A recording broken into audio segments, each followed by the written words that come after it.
one. Yeah, we've got quite a few people turned up already. This is really nice. Yeah, so thanks again. I'm back by popular vote. This call wasn't actually supposed to happen. 2 weeks ago? I just got a lot of people saying, yes, please, let's do some more. So yeah, here I am. And thanks for that. This call is actually also doubling up with the US Colorado call tonight, which I think is a little bit later. So if you want to switch to that one later, by all means, just leave here and go to that call as well. But yeah, typically I don't do Mondays because of them, but my week's crazy this coming week. So my opportunity to talk to you all was tonight or not at all. So here we are. Yay. One cool thing I wanted to start off with, which I think is really nice to share with everybody, is especially since most people on these calls have been ascending for a while, I'd imagine. And sometimes it's years and sometimes it's lots and lots of years. But I've had the opportunity these last weeks to basically go back to the beginning, to be doing some introduction talks with people who've never meditated, and then to teach a first sphere, you know, the first 4 techniques. And it's really beautiful to see where we've all come from and where our journeys start and where we get to along the way with this teaching. And it's been beautiful for me to be in the communities these months, which is why these calls have been happening too. Because often I'm in the retreats where you're a little bit disconnected from people's needs. Isn't really the word. It would be more like just kind of what goes on in daily life. I don't believe I'm disconnected to that, but perhaps with the retreats, we really don't focus on it at all. So, I mean, I know it's going on and I know people have their movement and their stuff in their life that we all go through. But to be living in the community and then meeting people who don't know meditation or don't have a practice that's fulfilling them, I mean, that was so beautiful to address last week it must have been. You know, if you kind of look back to where you were and where how you started out on your journey, it's fascinating to see what changes, and that the tools that we need and the tools that we use that helps us to move past that. I was actually talking to an ascender today who was getting very much caught in the hardships of life. And I was like, you know what, you have such amazing tools, this ability to see the mind for what it is and to make a choice that there is something on the other side, that suffering is really a choice. And why would you choose for that if you know that you can have something else? And with this teaching, it's like really knowing you have something else. It's one thing to talk about it, it's another thing to read about it. But when you actually have the experience that at any moment you can use the tools or your practice or your change of focus to allow yourself such a different experience, to come back to that peace and that experience that everything's okay. It really challenges the patterns that we get caught up in, you know, like wanting to be right or seeing the world through some negative filter. And then when you are willing to let that go and to change the attention back to this moment, you realize the non-truth of that. And again, it's like realizing what we're doing as a practice and as people on this planet. It's like, it's immense. It's such an immense privilege to have a tool and a technique that works and that is so simple. There's no story around it. There's no belief system around it.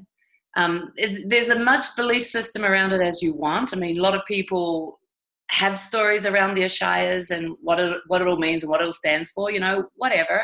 That's great too, whatever people need.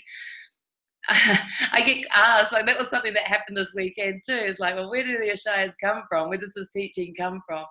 And to me, I don't even care anymore. I mean, yeah, I've got to answer it, and I've got to say things which are going to make people feel more comfortable, feel satisfied for that question. But I don't care, because it's the experiencing. And the techniques give me that experiencing. So just knowing that it works, and that it works supremely simply, and simple, efficient, automatic, is like, do I really care if MSI went to the Himalayas or not? Do I really care who's the source of this tradition? Do I really care what teachers came before me and in what order and what year they were alive? I'm like, no. I mean, I try to do my best to answer people's questions and make it sound as, what's the word? Understandable for them as possible. But ultimately, none of that makes any sense. And definitely isn't something we should get hung up on, when it's the experience that gives us everything. And seeing that these last couple of weeks has really opened me up again to the appreciation of what we're all doing, and realizing that there's so many people that are looking for something to give them this experience. And it might be that they find a snippet of it. It might be that they find their own way, and that's perfect. But to actually really have a technique that works and gives you the experience that you're looking for, your highest desire, there's something you live, not there's something that you hope to achieve. Yeah, it's pretty magical what we're doing. I was talking to, obviously I talk to a lot of people. I was talking to a friend today that was mentioning, again, the belief systems and the need of recognizing where things are, what the history is, to hold their value and their worth.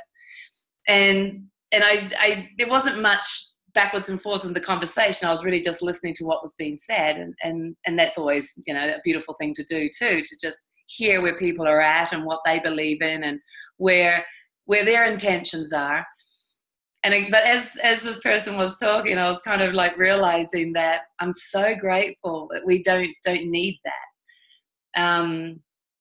It's such a relief that the teaching is so pure and so about the experience, that's the only focus here. And with teaching the new people this weekend just past, the stress over and over again was just do it, don't give up. And no matter how it looks, just keep coming back to the techniques, the dissolving stresses, the healing, the giving you the ability to be present. Like, recognize these tools for what they are.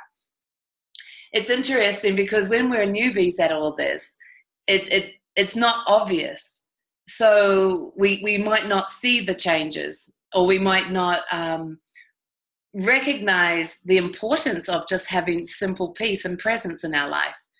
And I know for myself, when I first started on my little journey all those years ago, I was, enlightenment, peace, all those things were the furthest thing from my mind. They didn't mean anything to me.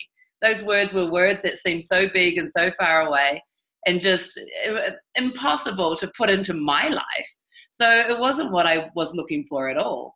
The fact that people were telling me, or the teachers were telling me in my class, that it was possible for me, you kind of like block that one out, don't really hear it, and kind of assume it's for other people, or, those ones are going to perhaps have a chance at it. But heck, all I wanted was some purpose and some happiness, enlightenment and all that stuff. Well, whatever.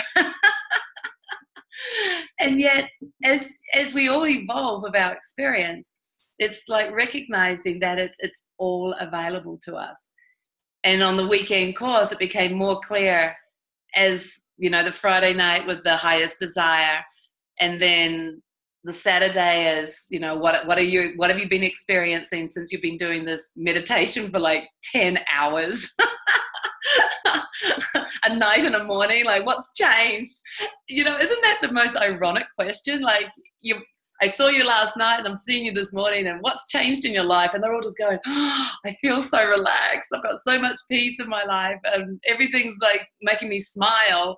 I've got clarity of my thoughts this morning. I could see a distance between me and my thoughts, and instead of feeling my life was so busy and overwhelmed, it was just peace there. And this is like 5 hours into a class or something. And it's like, oh my goodness, look at what's happening to these people.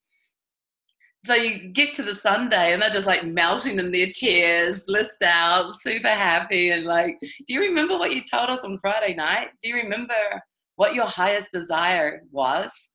That word or words that you dared to say or ask for only, 24, 36 hours ago. And then they're saying, gosh, am I already touching that? Am I already starting to experience that? Because yes, I think I'm starting to understand what unconditional love is. Maybe I am already starting to be experiencing peace, but is this the peace I'm looking for, or is this a different peace? Like the mind, And it's like so quick.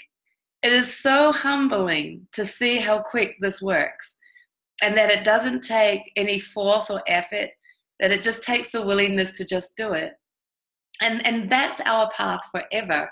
I mean, that is the Ishaya path, is to be just willing to do it and to transcend those thoughts and those patterns, which are not our fault. They're just there out of life, out of circumstances, but that willingness to then change, to see it for an objective experience, something that's simply happening within my experience. And that willingness to just step back and watch rather than to be caught in it and swimming in it and conditioned by it and owning it and then reacting from it. Wow, that's freedom right there. There's nothing to repent. There's nothing to forgive. There's nothing wrong with us. There's simply life, and then the ability to be conscious during life. That's the way of the human, is to actually explore this life and see through our own nervous system and through our own experience of life how we can be the greatest we can be. And that has no comparison. You will not be like anyone else. You will not have a life like anyone else. You will not experience life like anyone else. You're supposed to have your own unique experience, your own nervous system, and your own beautiful divine way of expressing that.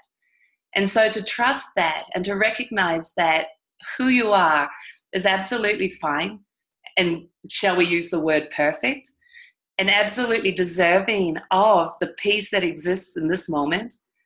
I mean, what greater way to recognize who you are?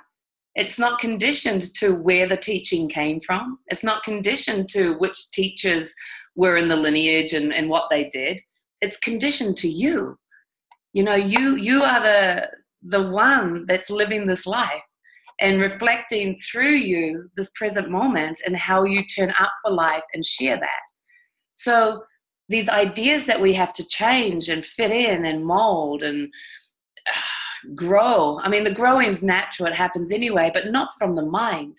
It comes from simply allowing ourselves to be present, putting our attention more and more into this moment by the uses of our techniques or by the ability of just resting here through our own abilities that we keep growing with, and allowing that to be the growth. How much more attention can I put into this moment? How much more, how much more can I see the patterns which are pulling me out of this moment to simply let go and come back? It's so gentle. And that's what consciousness is. That's what the love of God is. That's what this universal dance is such a gentle awakening to seeing what it is that takes our attention and where we're putting our attention. What is it that takes me out of this moment, and how can I move my attention back here? What is it that I react to? Where does this energy even come from? Why do I feel this way? And then allowing ourselves to just see it for what it is, and then allow it to become objective. And so the experience subjectively becomes peace again, or filled with the present moment. This path of awakening, this path of becoming more conscious is so beautifully designed for us individually that we have no right, we have no business comparing our beautiful path to anyone else's. Your skills, your abilities, your mannerisms, your personality, which keeps changing. You don't have a stagnant personality. All of this is evolving and perfect for you in this moment. Like who you're talking to, what situations you come across. All of this is divinely perfect for you to know this present moment even more intimately. Our techniques allow us to see that and to bring us back to this moment, to anchor us here gently, to allow this moment to become rich and full, even with those little voices sometimes saying, oh my gosh, this is so boring. I mean, has anyone ever had those thoughts? Like, why am I doing this again? Why am I sitting here with my eyes closed? What is meditation? You know, those kind of thoughts. We have those little parrots sitting on our shoulders all the time, don't we? And it doesn't matter.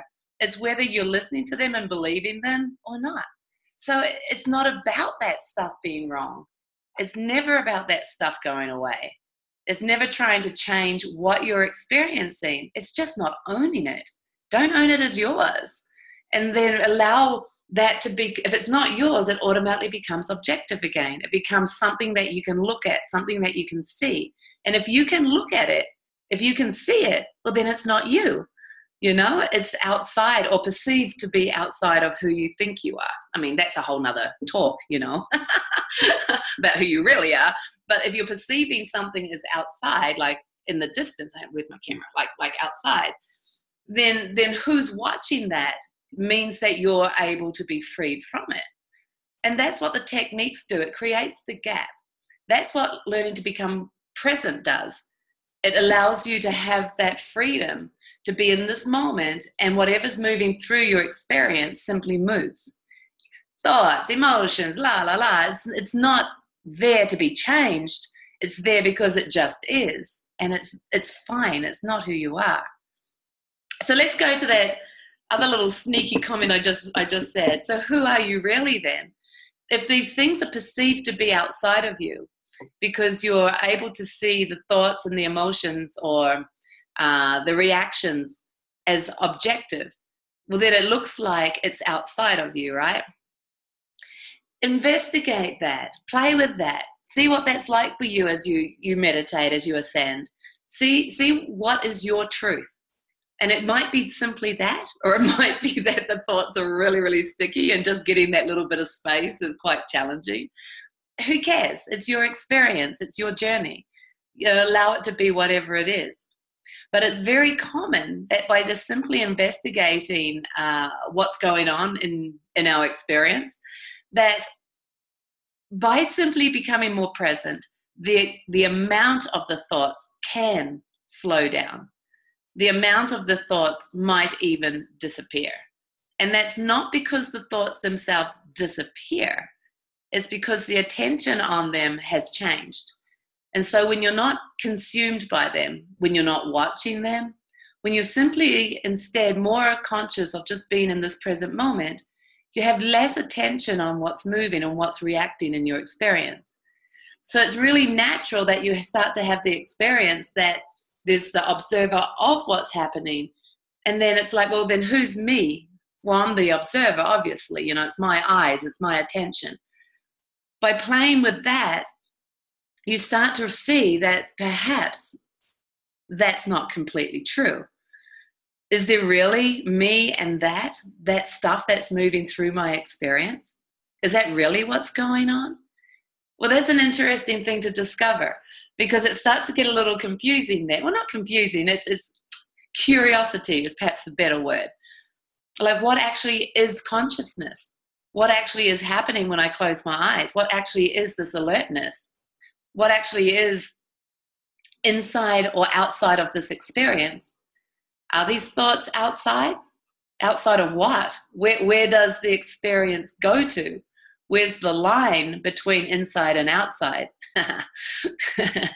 You know, it starts to get really, really interesting here. This is where, you know, ascending just to have a little bit of peace changes completely to ascending to wake up, or ascending to really be conscious and play with what consciousness is. This is where the game just changes a little bit. And it's not like you're ascending to use the techniques to take me to the infinite space.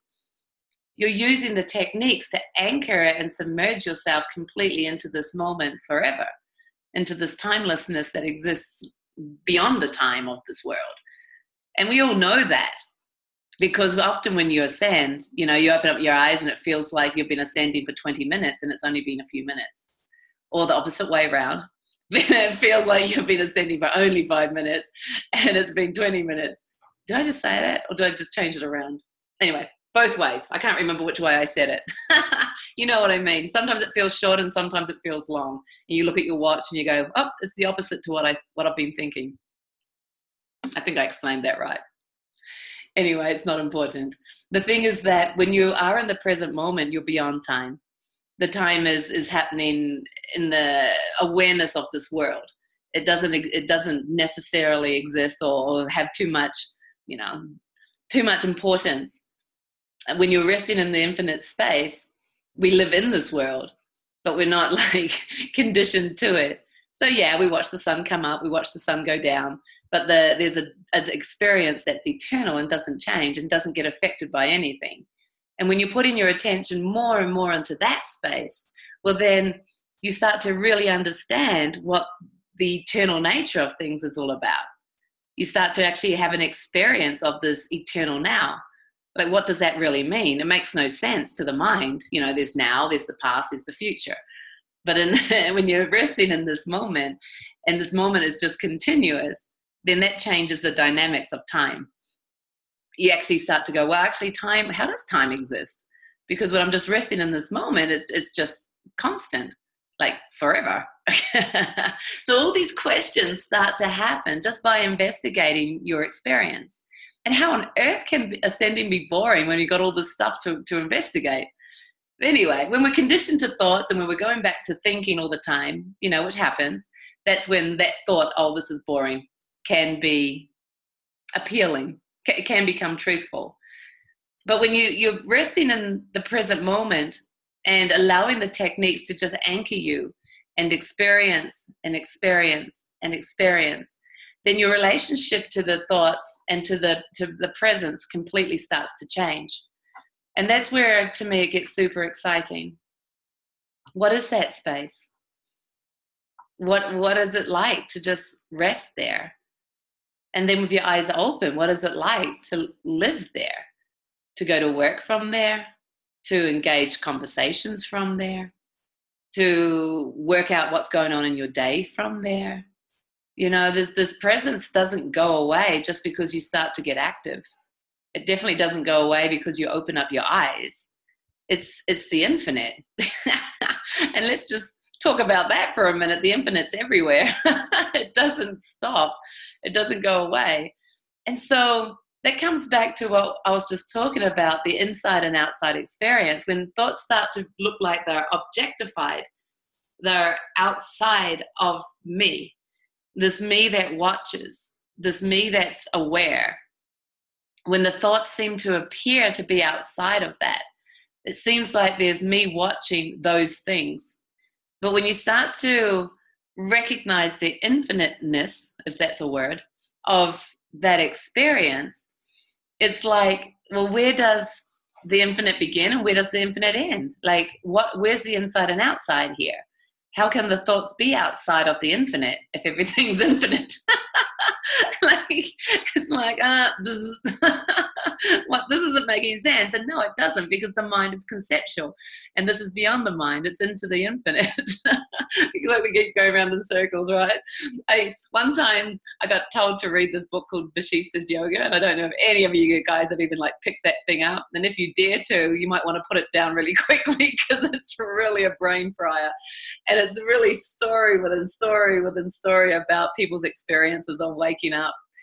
And oh my gosh, and it's these kind of stories about questioning the nature of the mind and questioning the nature of reality in a very Indian way, which is very full of glorification and kings and queens and lords and sages and stuff. It's awesome. But I got about 20 pages in and just went, oh, no way. And I know 2 people, actually, is it only 2? Maybe 3 people have managed to read the whole 700 pages of this torture. And basically, it's awesome, I guess. to keep going, but what it's doing is so twisting and frying the concepts of the mind that all you can do is just let go and just read it and go, oh God, okay, what's real, what's not real? None of this makes any sense. And that's how, in that tradition or in those books, they allow you to flip from thinking and trying to keep putting things into boxes, and things have to make sense, and time, and the way we were raised and what we believe in, you know, the nature of reality because of what I learned as a kid. And it fries it and breaks open the concepts in the box so that you actually have to realize that there's something more than what you got and what we got told as a child and what you've been believing all your life, which is really cool, because you know you have to let go if you keep reading that book. Well, the same things with ascension, actually, in a much gentler way, I would say, is we take on this desire. We have this desire, or this invitation maybe sometimes to some people, that we want to try meditation, or we've heard from people that this works. And so we, for some reason, turn up at a first sphere or an intro talk and go, yes, I'm going to try. And we're so blessed because we end up in an intro talk or a teaching that's super simple and supremely filled with guidance, which was the other thing I really was aware of this weekend too. The importance of the guidance and the importance of the journey with guidance. And then we start practicing what we believe is meditation or ascending to get through 20 minutes without dying or getting up and cleaning the house. I was sharing that on the weekend. It's like when I first started, it was like, oh my gosh, 20 minutes with eyes closed. I really just, and the thoughts would be, I really want to do the laundry. I really want to vacuum. And it's like, why am I thinking that? Why would I prefer to do that than to play with meditation and rest in this present moment? But that was where my mind went, and I just couldn't, I couldn't be still. I didn't know how to be present. And being present didn't make sense because there was nothing there. And it's like when you're used to years of having a super busy mind, when suddenly you're resting in the present moment and it's simply still and perhaps empty or devoid of a lot of the stuff that the mind gives us. If we're not used to it, it can feel uncomfortable. And that's where the guidance comes in, to allow us to experience that and to start feeling content. And this immense amount of contentment to just being present and still, allowing the mind to fall into the background and allowing the presence to take over and fill us up. So to start experiencing that is gold. It's like life-changing, isn't it? To realize that what we have and what we're experiencing is this ability to actually connect with the divine, to rest in this moment and to experience this peace and this connectedness and this inner happiness, this inner love that perhaps it wasn't experienced before. For me, absolutely. And as that grows and it flips from a small amount of time of presence and a large amount of time of thinking, when it flips to a large amount of time of presence and a small amount of time of thinking, your relationship to thoughts really changing. It has to be, because you're allowing those thoughts to be, and to be in the background perhaps, or to just fade away, because the attention's in the stillness, in the present moment. And so that's where it's really important to realize what it actually is that you're experiencing, because that's where the growth comes from now. Is like, well, actually, who are you in this experience? What is your relationship to thought in this experience? What is your relationship to the presence, to the present moment in this experience? And that's where growth continues, because by not thinking about it, by just simply the curiosity to investigate that, you start to realize the answer to the question, well, where does the inside end and where does the outside begin? Are these thoughts outside of me? Well, who am I? Who is this watcher? Who is this observer? Who is this consciousness that's aware of the thoughts? And by having this curiosity in your practice, ascending becomes incredible. It becomes so exciting to actually close your eyes and discover for yourself, what does that mean for you? Like, where is the identification of a me in this infinite space? Where does that begin? Where does that end? Is it correct? Or is it a mind created idea? You know, like, what is my ownership to my personality? This is who I believe I am. This is what I believe I do. This is what I totally believe that I like or don't like. And then when you recognize this experience of infinite space and you're just allowing yourself to be consumed by that, or completely devoted to that, falling into that, submerged in that, dissolve in that, whatever word you want to use, well, then where is this personality that you own so strongly? Or these positions of what's right and wrong in yourself, in your immediate surroundings, in the world? Like, these ideas that we have that we fight for, you know, we get angry for, we hold positions for, we give up our peace for, we give up our connection with our friends, our neighbors for, you know, even if it's just a small moment, but, you know, we do. That's what a fight is, you know, giving up that loving connection to be right. Isn't that horrible? But that's what investigate that. How do you feel? How connected do you feel when you're holding a position? But you start to see what is more important. And if your peace is more important, then transcending those patterns is vital. And it's natural by becoming more conscious. Because the more conscious you are, the more present you are, those patterns have no foundation because they're based in thinking. Even the things that we so passionately believe to be right or wrong in worldly affairs, even neighborhood affairs, you know, things that are close to us in our life right now, or more further away, and, you know, what we hear on the radio, television, news, all that kind of stuff. It's very interesting to start looking at that and just seeing in your own experience what that really is, and allow yourself to be open to something completely different, because that's what the infinite is. How can the infinite be confined to an idea or a position or an idea of right or wrong? It doesn't work like that. The rules of the universe are completely different to the rules of, you know, mankind. Look what we've done. We've done a good job, haven't we? All the happiness and love on the planet, connectedness. Heck no, there's a lot to be learned and dissolved and changed. But the change, great. The change isn't about them. It's never about them. It's never going to be about them. We can want it to be, but it's not. The change comes here first. And so that's why your practice is so important, for you to discover these things for yourself, and to realize that ancient old statement is true over and over and over and over again. You know, we heal the world through healing ourselves. And as much as we might want change outside of ourselves and in somebody else's experience, we want them to change, we might want the world to change, we might want situations to change. It doesn't work that way. If we're looking at our universe, if we're looking at our world and seeing things that we believe are wrong, MSI said this and it's always stuck with me, well, then we're part of the problem. Why am I part of the problem if I'm seeing all this horrible stuff in the world and I'm wanting to change it?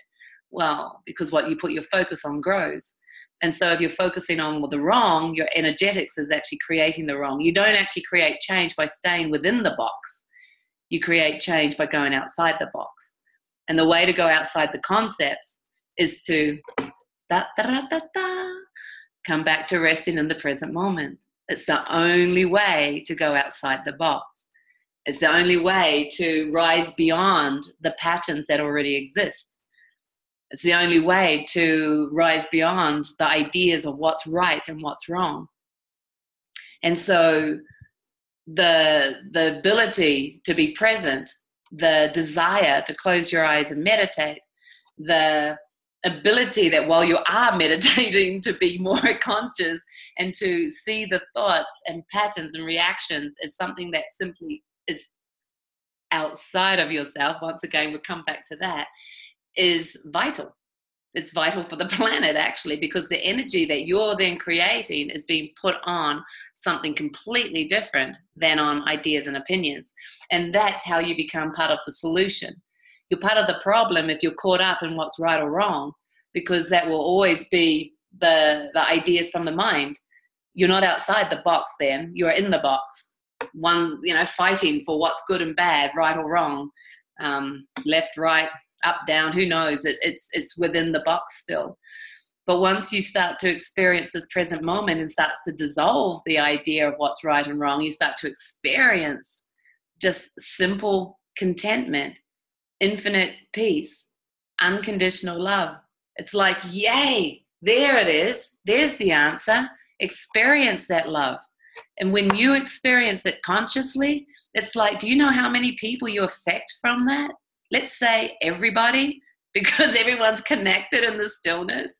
So when you're resting in the stillness and recognizing that peace and recognizing that infinite love, you're enlivening that for everybody. Not just here on planet Earth either, but every person who might be living on other planets somewhere, wherever that might be, for eternity. So it's like this endless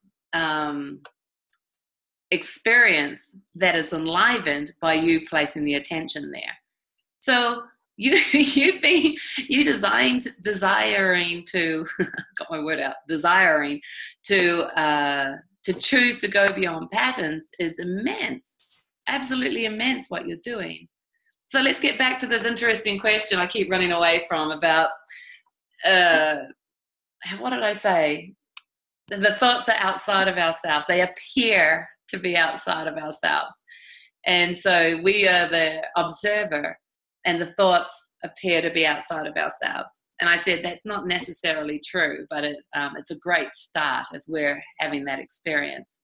Well, why it's not necessarily true is the infinite space is everywhere, and there's no separation in that. So there can't be an inside and an outside. So there can't be something outside of myself. There just can't be. So, talking about right or wrong, this is it. There can't be. But, experience it for yourself and see what it's like for yourself. I mean, don't listen to me. Or don't take my truth as your truth. This is my experience. So by simply allowing yourself to discover that, first you can watch the thoughts and the reactions, and they appear to be outside of ourselves. Let me put it in personal terms. They appear to be outside of myself. By simply becoming present to that, you recognize, I go back to talking about the you, so whatever's easier for me.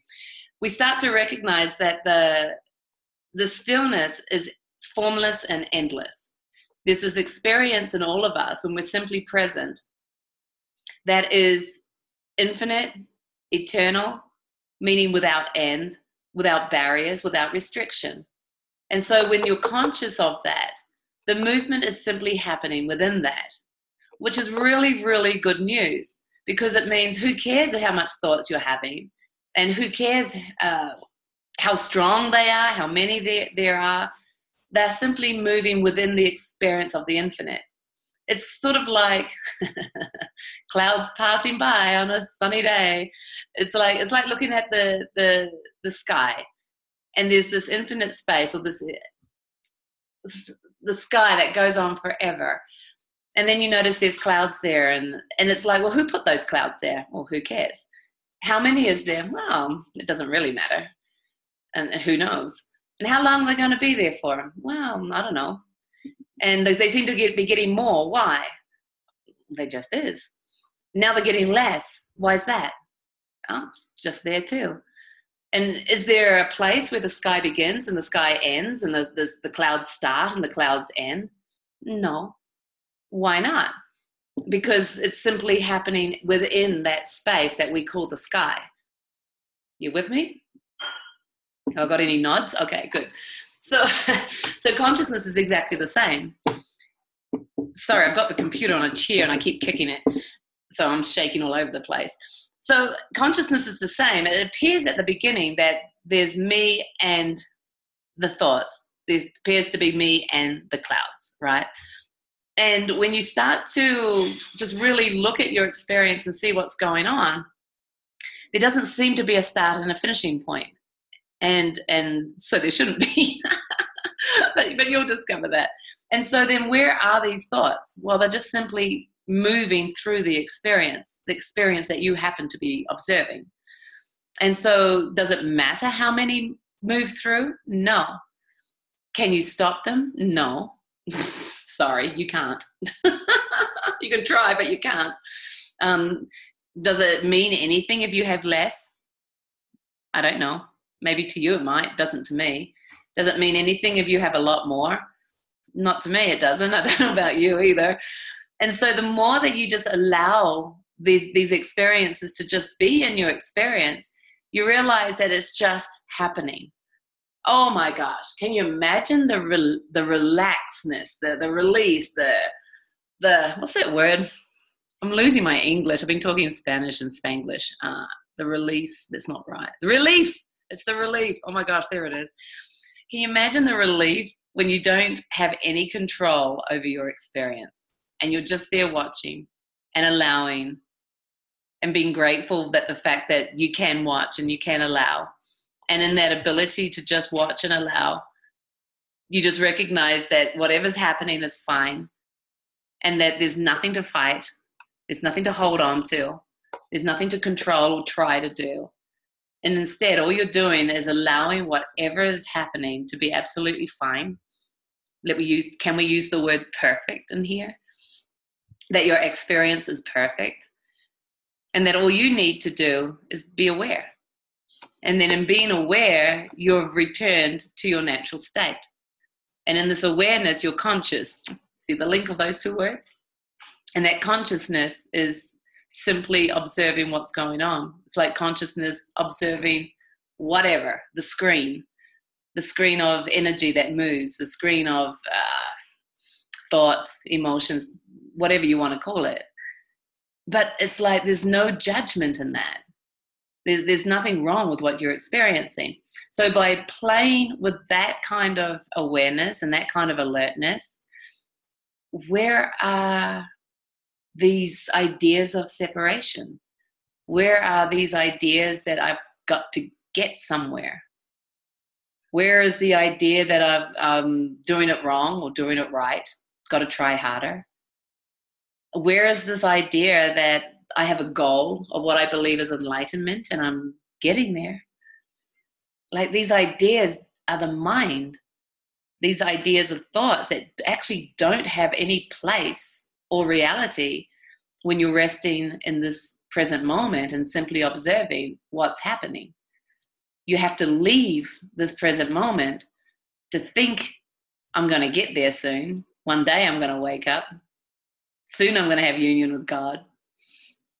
And you chose to leave the experiencing to think about some other moment of when it's going to be given to you if you try hard enough and are a good person.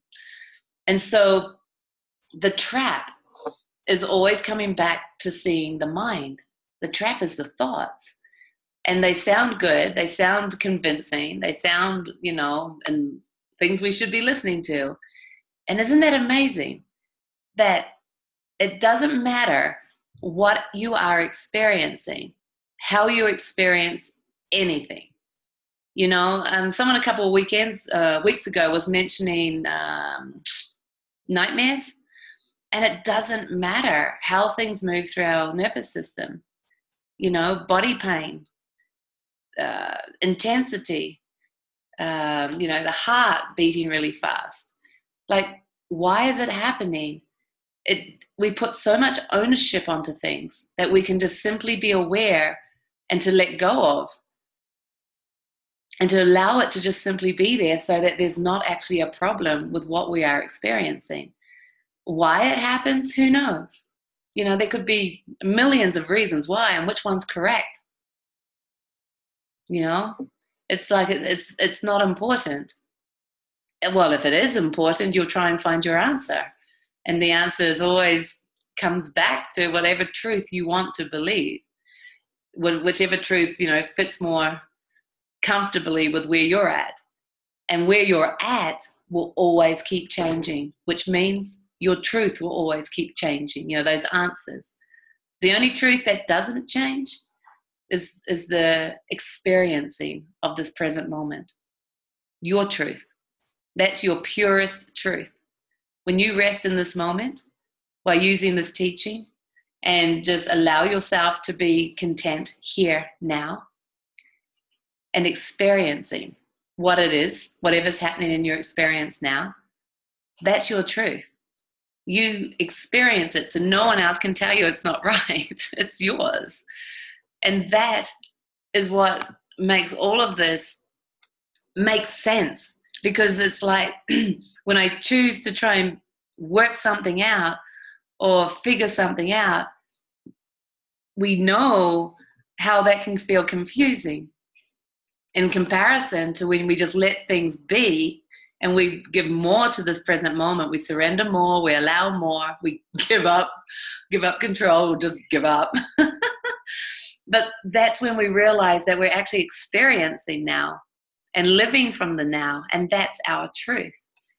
So to have the tools and the ability to do this, to keep playing with this dance of seeing the thoughts, reacting, then seeing the reactions, recognizing on subtler levels where we get caught up in any sort of ideas or what's right or what's wrong or time, I have to do this now, I believe it's now or never, the pressure we put on ourselves for whatever reason. When we start to just investigate it and see it and become conscious of it, we realize we have a choice. And this incredible, simple teaching gives us that ability to transcend everything, not just some stuff, not just the painful stuff, not just the stuff that nabs us every now and again. No, everything. Because you actually have to be able to consciously let go of. Even saying it that way doesn't really make sense to me. It's not like you consciously let go of everything. I mean, that might make sense to you, but it sounds like a journey to me that's really painful. And that wasn't my experience. My experience is and was when I started to really want to believe that this was possible for me, because there was a period of time that I didn't believe that. And then when I actually thought, hey, maybe all the good stuff that they've been talking about and they promise and the books write about and, apparently there's people experiencing on this planet, if that could possibly be something that I could experience, well, then I'm going to start listening and applying to what is being shared to me or taught to me. And so there was a period of time when I really just started to see what was going on when I closed my eyes. And for some people, it really is to see the thoughts and the reactions, and that's great. But that wasn't really the foundation of my practice. My practice was to come back to now and to stay here. I had very little curiosity about what thoughts I was reacting to or what patterns were still there that nabbed me or took me. I didn't really care about that. What really, really drove me was the desire to be able to rest in the infinite source forever. Like, was that possible? Or for as much as possible today? And so I started off with that. Okay, I'm waking up today and I'm going to ascend. I'm going to put my attention in the stillness now, or be present, use my techniques. And then my intention is to stay here. And if I notice I'm unconscious and I've taken off, my intention is to gently come back and stay here. And I'm just going to play and see what happens. And it was like these baby steps of letting that experience grow again. And what was amazing for me was the simplicity of that. By simply having that desire, the stillness was there, like always. Anytime I wanted to choose for it, anytime I became present, there it was.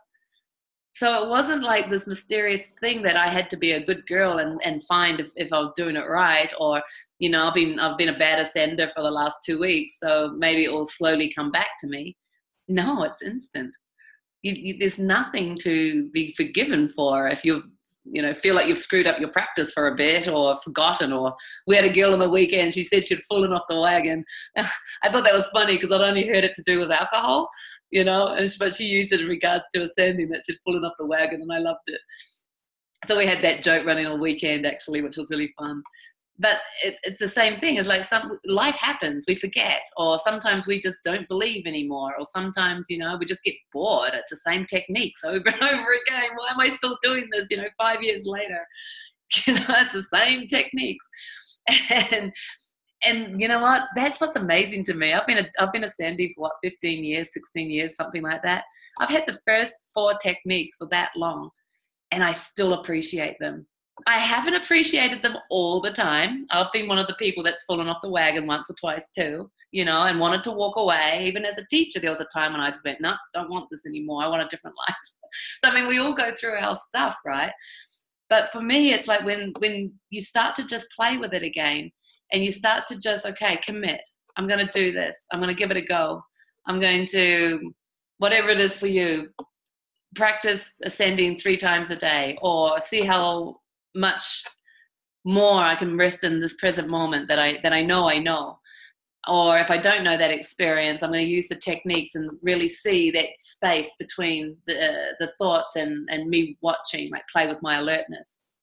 And if you do know the space, how much more time throughout the day can I fill up with just resting there and staying there? And if you're questioning if it is the space or not, stop questioning it and just assume it is, and just see what happens. Because you'll find out one way or the other if it is or isn't. It becomes very obvious, but just start playing. Just give yourself the opportunity to explore.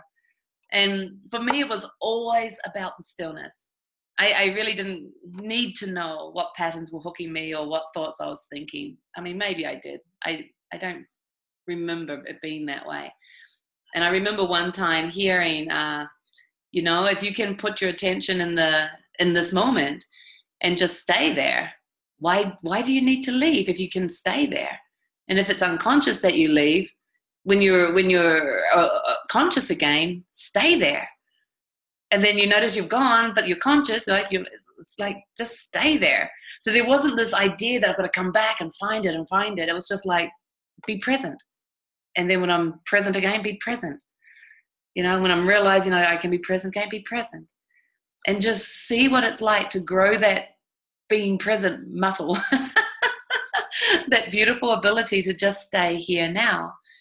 And for me, that's what actually did it. It was like really wanting to explore the space. And by putting more attention into this moment, and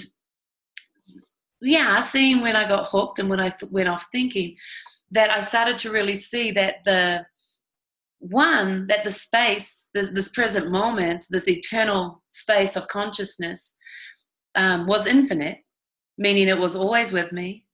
It was up to me to put my attention there. And then when I did, there was no end to it. It didn't actually start or stop. It was eternal and infinite. Which meant if something's eternal and infinite, it means I'm included in it, right? There's no like little cutout around Jaya that's removed from the infinite. It's like I'm actually part of that infinite, so there's no separation. And that's an interesting concept for a lot of people, because we still feel like we're choosing for the ascendant, trying to get to the present moment, holding on to this moment so it doesn't leave me and run away. And it's like, well, hang on a minute, it's infinite. It's not going anywhere. It's here now, forever, with you.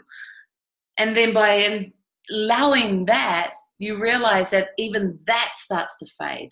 The idea of me and it, trying to get there, holding on to that fades, and just simply being in this moment. And so the experience of oneness or unity or complete oneness with God, divinity, living your highest self-realization, all those words, it becomes your living experience.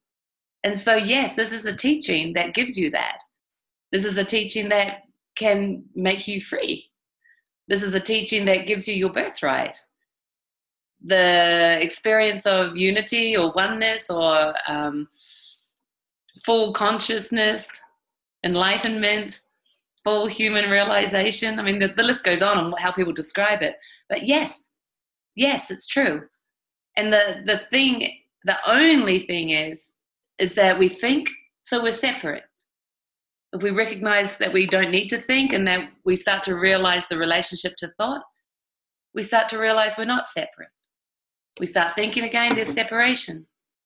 We start to play with our experience, start to become more conscious and more present. There's no separation there. We start moving between these two experiences until it starts to become our ongoing experience that there's no separation. It's simply consciousness. And that's why when you think the thoughts and they appear to be outside of you, the thing is, that's why I said it appears to be that way, because in truth, there's no separation. And so the thoughts become a part of you. The emotions become a part of you. They're not you. They're simply an experience that's happening.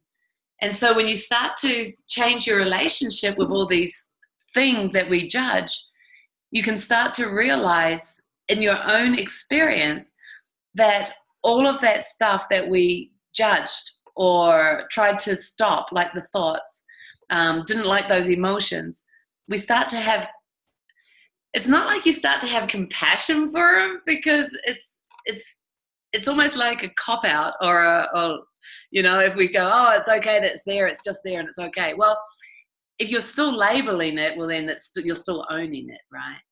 But it's like you start to become so clear that if it's there, there's no label to it, and so you've transcended it. You're not in it going, oh, it's okay because, you know, it's just there. If you're kind of like still owning it. But if you've transcended it, then there's no attachment to it whatsoever, and there's also no label to it. And so that returns the energy back to source, which is love. I don't know if that makes sense or if that was a little bit too big. I'm trying not to blow too many brain cells trying to explain this. Well, that was my experience anyway. So you guys have your own experience with that, you know. But it's really fascinating to see the conditionings, the emotions, the thoughts, and to have your own dance with that about seeing how to be freed from it, and to then freed from it as an ownership of it, and then allowing it to simply be in your experience without judgment. And so, and that's completely different. That holds a completely different energy, because, you know, I can be just quiet today. Imagine I can be quiet. Yes, I can. and inside I could label it as, oh, maybe I'm feeling off or grumpy or something sad. But if I'm present to it, it's just simply there, and there's no ownership to it or diving into it more, or even recreating it or dragging this emotion with me into every aspect of my day. It's just a passing experience like anything else. So that's the difference. But, you know, you guys play with it and just see what it's like for you. So, yeah, I really had no idea what the topic's been today or what I've covered. It's kind of just been talking. So hopefully you've gotten something out of it. We've already gone for an hour. Isn't that amazing?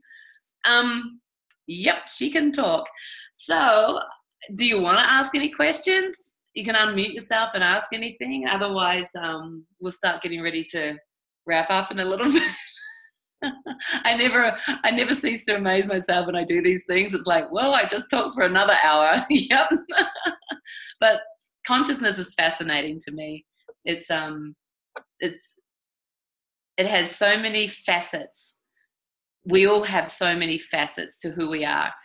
And our relationship to consciousness has so many facets, obviously, because of us and our abilities and our personalities and our thoughts.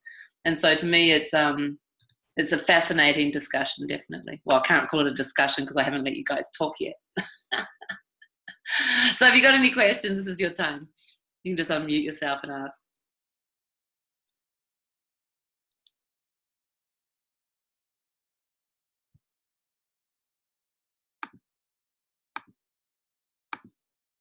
There's no hands raising and there's no questions at the moment. And that's okay. You don't need to try and find any questions. I'm just flicking through the top screen, which I don't think gets recorded, just to see you all. Say hello. Uh, Hi, Bassy Prada. Well, I guess just to wrap up, I love seeing all your faces, so it's really nice for me to see you all. Um, like I just said, I think it's fascinating to talk about consciousness, and I feel very lucky that Zoom even exists to give me a platform to do this, to share with you guys. And it gets recorded so that it's up. It'll be up tonight or tomorrow morning for other people to be able to check out this call too. And yeah, I think that tonight's really been about recognizing and honoring our practice, or if this gets shown to people who have their own practice, any type of meditation or any type of practice that helps us to transcend thinking or the mind and to recognize what the present moment is and how to actually start living from there. I think it's something so valuable, just just diverting a little bit. Like, there was even a television program 3 nights ago that we just flicked on to see the news, and then we went to flick off again. But it was there was a movie that was on. It was super old, but it brought up a conversation between me and my friend about just has the world really evolved much? And it was a little bit about racism, actually, this movie. And it was a beautiful movie about how the school conquered racism in this movie. And, it brought us up to talk about, how we see the world with racism, and how are people dealing with that and trying to cope with new ideas or things that they're not familiar with, if they embrace it or if they just shut it out, and we didn't talk about it too much, but it was also how our conversation went, which was fascinating, was how when you're present, when you do this practice, and hopefully other practice too, and it really embraces you to love yourself, and recognize who you are, and to fill yourself up with that love and presence and contentment within yourself. It gives you the ability to look people in the eye and recognize that, yeah, perhaps people do look different or act differently, but also that that's something we can learn from, not something we should, judge or be scared of. And when you're starting to become more present, you lose that fear that other people are wrong, or other people can hurt you, or that the life is hard and that the world is bad. Like, all these ideas that create such crazy stuff on the planet just starts to change. So any practice that helps us to become present is really helping us all to like I said earlier, to heal the world through healing ourselves. But by loving ourselves, we start to be able to look the other people in the eye and recognize we're the same, or to be compassionate to other people on the street, or to, be the first one to jump up and offer the old lady the seat on the bus, or anything. That when we're so self-consumed by all those thoughts, we miss these opportunities to give and love other people, or to simply see people in their needs, that we can actually help them or be a part of making their day easier. And to be able to create communities based on support and love, and to communicate in a way that's non-violent and supportive as well. I mean, there's a lot that meditation offers by us just simply learning to become present. So it's not this selfish journey of, I'm using my techniques for myself, I'm discovering my peace. This whole practice is actually the key, can I say? The key that allows us to really become human again, loving humans, to ourselves and to other people. And I think that's something that's really needed. So, I'm a cheerleader to anyone who does any meditation practice or any spiritual practice. I'm definitely a cheerleader for people who are doing our practice. And I'm completely committed to help anybody along their path and their journey with any questions or guidance that's needed. And I said earlier, one of the amazing benefits of this path is the amount of guidance that surrounds anybody who's on this practice.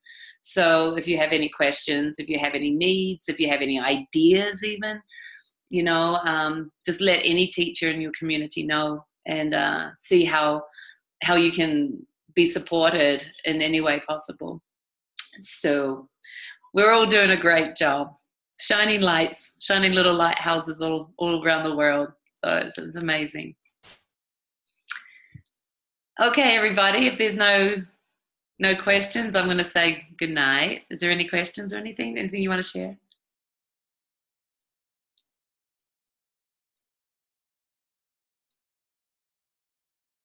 So I'm going to bring us up to the full screen and do our usual. Oh, hang on, it looks like there's one little chat going on down here. Oh, thanks, Charles. Charles just said thank you for tonight and that it was an extraordinary talk. So that's. I feel blessed to have the platform to speak and to allow whatever's there to be spoken to be heard. And I'm happy that it gets recorded so that it can reach more people that weren't able to be here tonight.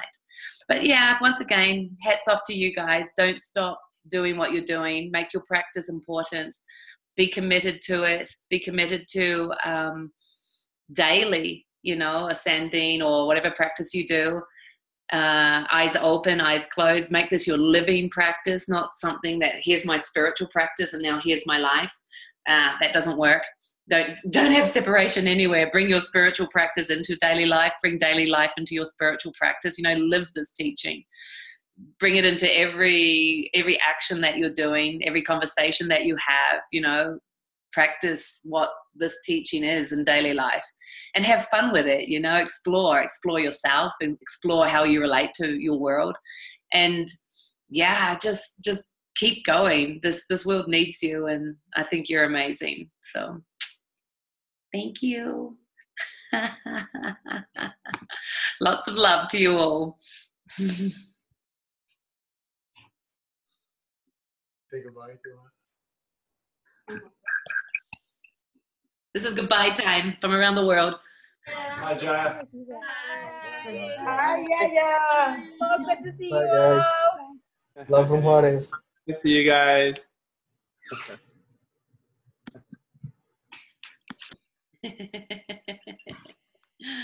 Look at all these beautiful faces.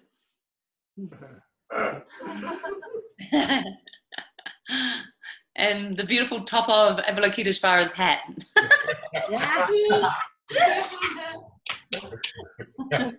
Top right, I think, Carmen.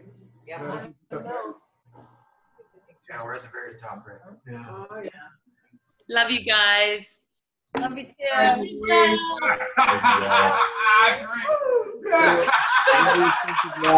Bye. Hasta la vista, baby. How do I get off of this thing? How do I get off of this?